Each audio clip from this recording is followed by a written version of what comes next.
ফেসবুকের relationship status পাল্টাতেই net পাড়ায় তুমুল শোরগোল। ছোট পর্দার মিষ্টি মেয়ে নাজনীন নিহার নামের পাশে এখন জল করছে এনগেজড। কিন্তু প্রশ্ন হলো, কার গলায় মালা দিতে যাচ্ছেন তিনি? বাতাসে কান পাতলেই শোনা যাচ্ছে নিহার মন নাকি চুরি করেছেন এক পাকিস্তানি তরুণ। ঘটনা কি সত্যি? গত 29 জুন ফেসবুকে হুট করেই রিলেশনশিপ স্ট্যাটাস আপডেট করে ভক্তদের চমকে দেন নিহা। এরপর থেকেই শুরু হয় নেটিজেনদের গোয়েন্দাগিরি। জোর গুঞ্জন উঠেছে, কয়েক মাস আগে দেশের বাইরে ঘুরতে গিয়েই নাকি এক পাকিস্তানি তরুণের সঙ্গে পরিচয় হয় তার। আর সেই প্রেম নাকি দুই পরিবারের সম্মতিতে একেবারে বিয়ের পিঁড়ি পর্যন্ত গড়িয়েছে।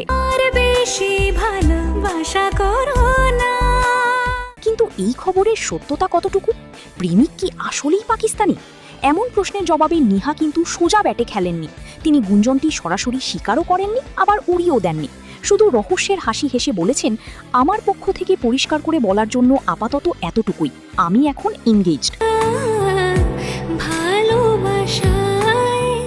হবু জীবনসঙ্গীর পরিচয় আপাতত গোপন রেখেই নিহারের সোজা সাপটা জবাব, আমি এনগেজড, এটা কাউকে খুঁজে বের করতে হয়নি, নিজেই জানিয়েছি। ঠিক একইভাবে কোনো একটা উপযুক্ত সময়ে কার সঙ্গে এনগেজড সেই পরিচয়ও সবাই পেয়ে যাবেন। উল্লেখ্য, এর আগে চলতি বছরের ফেব্রুয়ারিতেও আলহামদুলিল্লাহ ক্যাপশনে একটি পোস্ট দিয়ে বিয়ের জল্পনা উস্কে দিয়েছিলেন এই অভিনেত্রী। চোরি চোরি চুপকে চুপকে। বিনোদন ডেস্ক, এটিএম নিউজ।